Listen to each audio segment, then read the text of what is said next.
Hello and thank you for staying with us at Asset Television. Welcome to the news at this hour. I am Emanuela Akwaya and here are the headlines.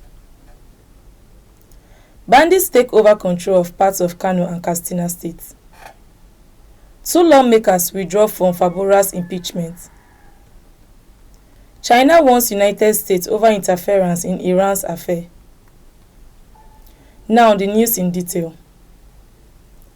As political tension continues to rise with complete abandonment of governance in Kano State over decampment to the ruling APC from NNPP, armed groups are busy operating in parts of Kano and Katsina State and are allegedly extorting farmers, demanding up to 50,000 naira per acre from sugarcane growers before harvest, as they enforce a parallel system of governance within key forest reserves in the region. The bandits have entrenched themselves in the Rugo Forest of Faskari Local Council of Katsina State and Fagore Forest of Dogowa Council area of Kano State, where they collect illegal farm taxes and issue threats against non-compliant farmers. The report noted that farmers who refuse to pay the imposed levies face intimidation, destruction of their crops, and risk violent attacks, forcing many to abandon their farmlands entirely. Sugarcane farmers are said to be the primary targets, though maize production is equally affected. The forest, according to an activist, Bakansin, with X-handle at Dan Katsina 50, were strategically located within the Kano-Katsina food belt, a major agricultural corridor supplying sugarcane and maize to large markets such as Dawanau market in Kano. The Nigerian Customs Service has commenced the implementation of a new standard operating procedure for regulating courier companies operating under the Delivered Duty Paid Incoterm. In a statement by Customs National Public Relations Officer, Deputy Comptroller Abdullahi Maiwada, the implementation provides a unified framework of registration, manifest submission, declaration, valuation, clearance delivery, and compliance monitoring in line with global best practices. The DDP initiative derives its legal foundation from International Chamber of Commerce Incoterm 2020, relevant sections of the Nigerian Customs Service Act 2023, WCO Safe Framework of Standards, Revised Kyoto Convention, WTO Trade Facilitation Agreement, NCS Korea Clearance Guidelines, and the Nigerian Postal Service Act 2023. Rivers State political tussle seemed to have made a U-turn as two members of the Rivers State House of Assembly have appealed for leniency over the planned impeachment of Governor Siminalayi Fabura and his deputy, Professor Umma Udu. The plea was made by Silvanus Woko and lawmaker from Degema, Peter Abe, during a joint briefing in Port Harcourt, the capital of Rivers State, on Monday. Woko urged colleagues to temper justice with mercy, citing intervention by leaders, residents, and constituents, asked that the impeachment process be halted.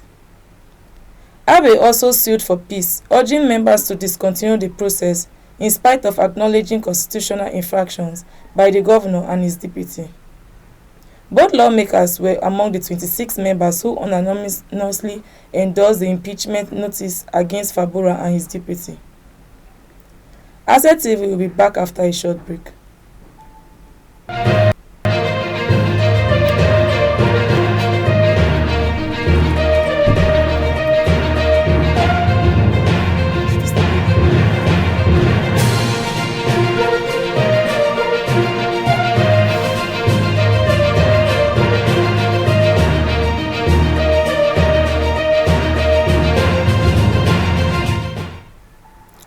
Welcome back from the break. The Edo Police Command has arrested 18-year-old Obehi Odin for staging her own kidnapping, while 11 others were arrested for their alleged involvement in a kidnapping syndicate. In a statement on Tuesday, the State Command's Public Relations Officer, Eno Ikodem, said exhibits including firearms were recovered during the operations. The statement reads a suspect, one Obehi Odin F, aged 18, was arrested for staging her own kidnap and demanding a ransom of 10 million naira. She has confessed to the crime, admitting that the incident was deliberately fabricated to extort money. In a related operation in Ubaja, the command reported another major success through a bush-combing strategy. The divisional police officer Ubaja personally led a coordinated bush-combing operation around Akoja camp and adjoining forest corridors in collaboration with the Nigerian military and the Edo State Security Corps. President Donald Trump on Monday said any country doing business with Iran will face a 25% tariff on any and all business being done with the United States of America. Further details about the tariff announcement were not immediately clear. A White House official declined to answer reporters' questions about the president's social media post. The apparent effort by Trump to economically isolate Iran comes as the oil-rich Middle Eastern country struggles to suppress an ongoing swell of massive anti-government protests. Dozens of those protesters have reportedly been killed in recent weeks. Trump has threatened to take military action against Iran if the killings continue. The announcement of new tariffs on Iran's business partners also comes ahead of a much-anticipated Supreme Court ruling on whether many of Trump's most expensive tariffs are legal. China's foreign ministry spokesman, Mao Ning, has warned against any country meddling in the internal affairs of Iran.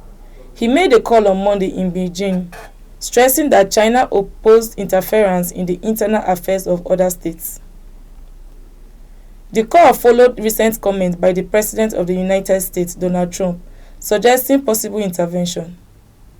Ning said China also rejected the use of or threat of force in international relations.